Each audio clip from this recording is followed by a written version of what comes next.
I want you to take a breath right now.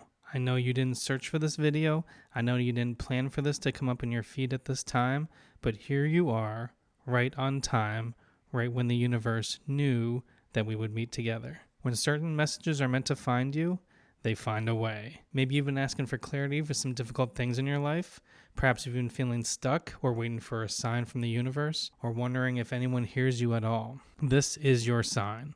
The fact that out of millions of people, you landed on this video in exactly this moment means something powerful is aligning within you and within the universe. So I would like you to stay with me because the messages you're about to hear from the tarot are the ones that you are meant to receive today. And this is a 3-card tarot reading with a pick a card tarot. So behind one of these cards is the message that was meant to find you today. So in a moment, I'm going to ask you to make your choice and just think which card is resonating with you. Which one do you believe the universe intended for you to hear today? Either number 1 on the left, number 2 in the middle, or number 3 on the right. Now go ahead and make your choice and we will see what message was meant to find you right now to help you on your journey. You have chosen card number 1. Card number 1 is the Judgment. This is a major arcana card, and when this card pops up in this instance, what it's saying to you is that your spirit guides and guardian angels know that you have drifted too far off of course of what you're meant to do in this lifetime. Think of this as an invitation from your spirit guides, guardian angels, to really kind of come back to what you're meant to do, or at least start to have a conversation with yourself as to how you can change just minor things in your life to become more aligned with it. Again, it's not necessarily your fault because we all get distracted, and I believe the tarot knows that we're all going to get distracted as we come down to our journey here on the earthly plane. We have a plan when we come into this life of what we're going to do and what we want to accomplish, but we also know that things are going to come up, and this is your invitation to get back to try to find what is the one thing that you really feel like you are meant to do here, one thing you really want to accomplish or be a part of or make better or leave a legacy behind for the rest of the world after you're gone. So it's not necessarily you have to make wholesale changes and quit what you're doing and move away and all that kind of stuff, but this is an invitation to just say, make one little tweak, one little connection to kind of reach back out and kind of put yourself back on the course of what you're meant to do. How can you become more connected with what you're meant to do? How do you feel it? The best way is to be more present in the current moment, even if it is a little more chaotic. Be a little more present. When you are finding yourself doing something you love or feel something that energizes you, you need to write that down and remember what you were doing at the time. And over a period of time, whether you keep a journal or just choose to meditate on it, you will find that there's a connection, a thread, a list between those things, those events where you're feeling most energized, most excited, or most connected to what you do on your spiritual path. And then you can find the way to make a connection with each of those by spending more time doing those or expanding upon your list. And as you do them more often, you will find yourself feeling more connected and finding the path, what you're meant to do and what your true calling is. Now, if you just can't help yourself and you're really interested to find out what the alternative cards had for 2 and 3, you can just keep listening and see what those paths may have had for you as well.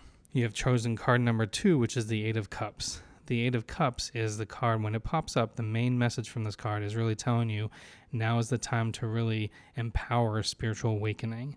It's saying that even though wherever you are in your life, what accomplishments you've had, you are feeling like there is something emotionally that you feel you can enhance more and a deeper connection to things in the world. You may feel like you're almost playing too safe on the surface of life and you really want to go deeper and have those stronger connections with yourself, with other people, with your environment, with your passions, with your family, all of those things. If you feel like your connection to them is too superficial, the 8 of Cups is really the way to go much deeper on each of those connections. And the way to do it is to really raise your spiritual vibration energy. How do you go about doing this? One of the best ways is to put aside some time for more spiritual activities. The best way to do it is actually to start serving other people. So take whatever gifts you have, and maybe minor things. If there's a new family moved in next door, make them some cookies and send them over there, right? You're just at least seeding some positive karmic connections. And when you sit in that vibration, then the universe is going to respond and bring things to you that are also in a higher vibration. That's why it's important. That's why even just doing something for being kind to someone or holding a door for someone may help you in all different areas of your life, because then after you do that and you are in the high vibration, then you go and visit your family or visit some specific people who you want to have deeper connections with. You're already vibrating in a higher emotional state, and it's going to naturally trickle down to improve those connections. You may find the conversations you may have been having are now elevated because you are showing up with a higher vibrational state. Now the conversations aren't really about gossipy as much, but more asking each other deeper questions about how you can help each other understand each other more and really figure out how to support each other on your journeys a little bit more deeply. But that's the path towards starting to go deeper. Since this card is, you see the blue in the background and the moon and the water and the red of passion. All these are deep, watery cards, which says you really are craving going deep into something that is important to you, not just a superficial, shallow level. This is the way to go about doing that. And if you want to hang out and see what card 3 was, to see whether that path would have for you, stay tuned. You have chosen card number 3. This is the 9 of Pentacles. This card really tells you that it is really time to just really tend to your own garden. What tends to happen with people is when you are trying to figure out your place in life or where you want to be, you would naturally put yourself in the environment that other people have. So think of yourself when you're in school or in college. If someone was hosting a party, well, you would naturally go there and show up because that's where all the people are. Or in hindsight, if you were to say, I wish I worked on myself more. If you work on yourself more and put yourself into the environment that feeds you better, then you will naturally attract and call those people into that space. There's a saying, when you chase butterflies, they will fly away. But if you plant a garden, they may come. But even if they don't, you still have a beautiful garden, which means you may not know how things are going to pan out.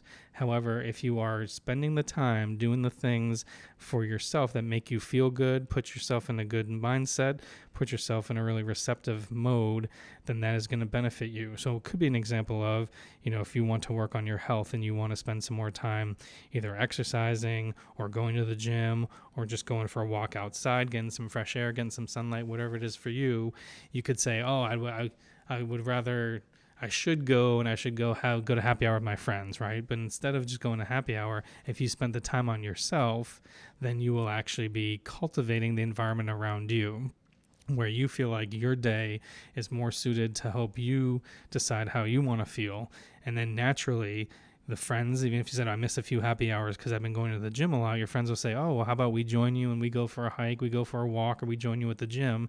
Now that you're going to find that you've opened the door to this, you have invited the people who want to come into your orbit, as I'd say, to join you. And when they do, now they're kind of seeing you on your home turf, on where you feel like you thrive, doing the things that you love to do. And then that's going to create a whole different dynamic where you're not just showing up in other people's environments, almost like playing an away game, and you're trying to see if you fit in something else, an artificial place like a bar or happy hour. Instead, you're inviting people into your world. And the people who choose to show up and actually put themselves inside your world and show up for you, those are going to be ones, the people, the connections, the friends, the relationships that are more likely to stay, because now you have created this environment that's the maximum healthy environment for yourself, and now you're almost subconsciously inviting people to come join you in this environment. Those who choose to come there, they're not just feeling you in your interactions, but the entire environment around them. They're seeing you in your environment, in your space, doing what you love. And those who really resonate with that will stay, and they will become your more closest connections, more closest relationships.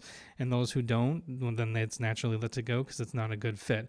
Whereas you may not have known it, and they may not have known it. If you just show up for happy hour with people at the same time, you can show up for years with the same people who are not really a good fit, or you really don't vibe well, and you just never know it because it's under the facade of this artificial construct of meeting up with other people, right? Just because you're something supposed to do. But if you're inviting them to your world, and conversely, they eventually invite you to their world, and you can actually see and experience people in their environment, who they're meant to be, then those connections that stay will actually be the longest and strongest ones that'll help you out. So the main message and the way to do this is it feels almost contradictory, which many things in Eastern wisdom is, if you focus on yourself and putting yourself in the environment where you feel like you are at your best, your healthiest, your happiest, doing the things that you want to do, the hobbies you want to do, you're going to put yourself in a great state. And then therefore people who join you get to see a very clear picture of how you want to live, what values you have, and those who will choose to stay are the right connections for you.